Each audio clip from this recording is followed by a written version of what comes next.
Hello दोस्तों, मैं अंकुल आप सभी का फिर जी के नॉन में स्वागत करता हूं। आज हम बात करने वाले प्रीवियस रिलेटेड इंपोर्टेंट क्वेश्चन। तो आपको वीडियो अच्छी लगे तो प्लीज़ हमारे चैनल सब्सक्राइब करें, बेल आइकन जरूर दबाएं। तो चलिए वीडियो को शुरू करते हैं। तो हमारा पहला प्रश्न है, भारत के सर्वप्रथम औद्योगिक नीति संकल्प की घोषणा किस वर्ष की गई थी? कहा जा रहा है जो भारत के सर्वप्रथम औद्योगिक नीति संकल्प को किस वर्ष घोषित किया गया था? तो इसका जो राइट आंसर होगा ऑप्शन नंबर है 1948 में। तो भारत के जो सर्वप्रथम औद्योगिक नीति संकल्प की घोषणा जो 1948 में की गई थी। तो चलिए नेक्स्ट प्रश्न की ओर चलते हैं।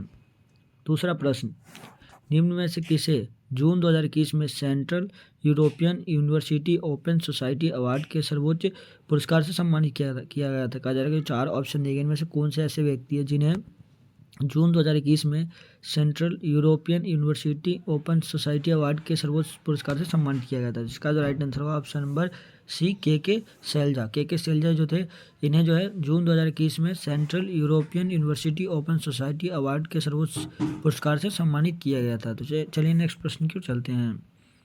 तीसरा प्रश्न, निम्न में से कौन सा उष्णकटिबंधीय चक्रवात मई 2021 में भारत के पश्चिम तट से टकराया था? कहा जा रहा है कि जो ये 4 जो ऑप्शन दिए हैं इनमें से कौन सा चक्रवात है जो उष्णकटिबंधीय चक्रवात जो है जो मई 2021 में भारत के पश्चिम तट से टकराया था? तो इसका जो राइट आंसर होगा ऑप्शन नंबर सी, तौकते जो चक्रवात था यह मई 2021 में जो है भारत के पश्चिमी तट से टकराया था। तो चलिए नेक्स्ट प्रश्न की ओर चलते हैं। चौथा प्रश्न, रिन्यूएबल फ्यूल एसोसिएशन के आंकड़ों के अनुसार वर्ष 2020 में दुनिया का सबसे बड़ा इथेनॉल उत्पादन देश कौन सा था?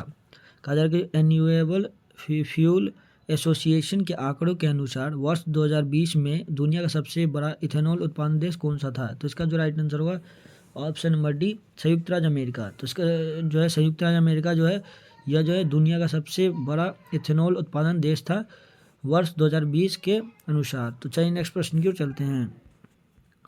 पांचवा प्रश्न, चावल की भूसी के तेल के स्थिरीकरण में निम्न में से किस एंजाइम का उपयोग होता है? कहा जा रहा है कि चावल की भूसी के तेल के स्थिरीकरण में निम्न में से किस एंजाइम का उपयोग होता है? तो इसका जो राइट आंसर होगा ऑप्शन नंबर सी, लाइपेज। तो लाइपेज का जो है इसका इस्तेमाल किया जाता है। तो चलिए नेक्स्ट प्रश्न की ओर चलते हैं। छठा प्रश्न, मछली का उपभोग बढ़ाने के लिए किस राज्य ने 21 नवंबर 2020 को एक्वा बाजार और एक्वा हब परियोजना का उद्घाटन किया था? कहा जा रहा है कि जो मछली का उपभोग बढ़ाने के लिए किस राज्य ने 21 नवंबर 2020 को एक्वा बाजार और एक्वा हब परियोजना का उद्घाटन किया था? तो इसका जो राइट आंसर होगा option number A, Andhra Pradesh सरकार ने। तो जो मछली का उपभोग बढ़ाने के लिए आंध्र प्रदेश जो राज्य था उसने 21 नवंबर 2020 को एक्वा बाजार और एक्वा हब परियोजना का उद्घाटन किया था। तो चलिए नेक्स्ट प्रश्न की ओर चलते हैं। सातवां प्रश्न, निम्न में से क्या ऊर्जा का एक गैर पारंपरिक स्रोत है? कहा कि जो 4 ऑप्शन दिए इनमें से कौन सा एक ऑप्शन जो है जो ऊर्जा का एक गैर पारंपरिक स्रोत है? तो इसका जो राइट आंसर होगा ऑप्शन नंबर डी, पवन। पवन जो है यह ऊर्जा का एक गैर पारंपरिक स्रोत है। तो चलिए नेक्स्ट प्रश्न की ओर चलते हैं। आठवां प्रश्न, निम्न में से कौन सी विद्युत आवेश की वह इकाई है जो लगभग 6 × 10⁻18 इलेक्ट्रॉन में निहित आवेश के बराबर होती है? कहा जा रहा है कि इनमें से कौन सा जो इनमें से कौन सी विद्युत आवेश की वह इकाई है जो लगभग 6 × 10⁻18 इलेक्ट्रॉन में निहित आवेश के बराबर होती है? तो इसका जो राइट आंसर होगा option number D, coulomb. Coulomb जो है यह विद्युत आवेश की वह इकाई है जो लगभग 6 × 10⁻18 इलेक्ट्रॉन में निहित आवेश के बराबर होती है। तो चलिए नेक्स्ट प्रश्न की ओर चलते हैं। नौवां प्रश्न है नौवां प्रश्न नौवां प्रश्न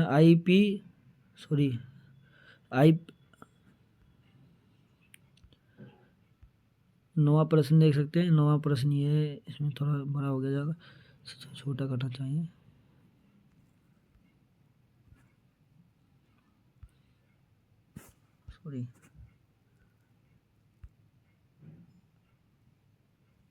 नौवां प्रश्न, आईपीसीसी जलवायु परिवर्तन से संबंधित विज्ञान के आकलन के लिए संयुक्त राष्ट्र का निकाय है। जो आईपीसीसी जो है यह जलवायु परिवर्तन से संबंधित विज्ञान के आकलन के लिए संयुक्त राष्ट्र का एक निकाय है। और इसका जो आईपीसीसी का जो पूरा या फुल फॉर्म क्या होता है ये पूछा जा रहा है। तो इसका जो राइट आंसर होगा ऑप्शन नंबर ए, इसका राइट आंसर होगा इंटर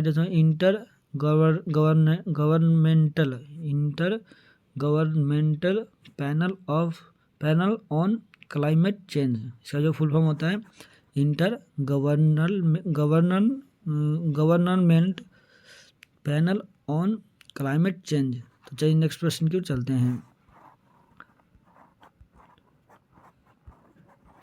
10वां प्रश्न, समकालीन कर्नाटक संगीत में मेल करता रागों की संख्या कितनी है? कहा जा रहा है कि जो समकालीन कर्नाटक संगीत में मेल करता रागों की संख्या कितनी है? तो इसका जो राइट आंसर होगा ऑप्शन नंबर बी 72। इसका राइट आंसर होगा ऑप्शन नंबर बी 72। तो जो समकालीन कर्नाटक संगीत में मेल करता रागों की जो संख्या है वो 72 है। तो चलिए नेक्स्ट प्रश्न की ओर चलते हैं।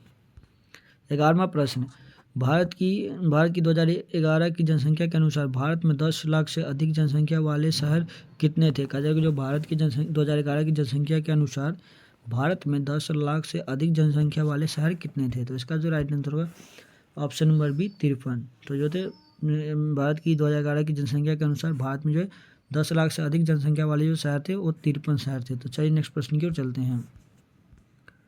12वां प्रश्न, भारत में बोडो भाषा मुख्य रूप से किस राज्य में बोली जाती है? जो भारत में जो बोडो भाषा है यह किस राज्य में बोली जाती है ये पूछा जा रहा है। तो इसका जो right answer option number D Assam. तो भारत में जो असम राज्य में जो है बोडो भाषा बोली जाती है। तो चलिए नेक्स्ट प्रश्न की ओर चलते हैं। 13वां प्रश्न, चंपारण का सत्याग्रह वर्ष डैश में होता है? कहा जाए कि चंपारण का जो सत्याग्रह होता है किस वर्ष हुआ था? तो इसका जो right answer option number D 1917। तो 1917 में जो है चंपारण का सत्याग्रह हुआ था। तो चलिए नेक्स्ट प्रश्न की ओर चलते हैं।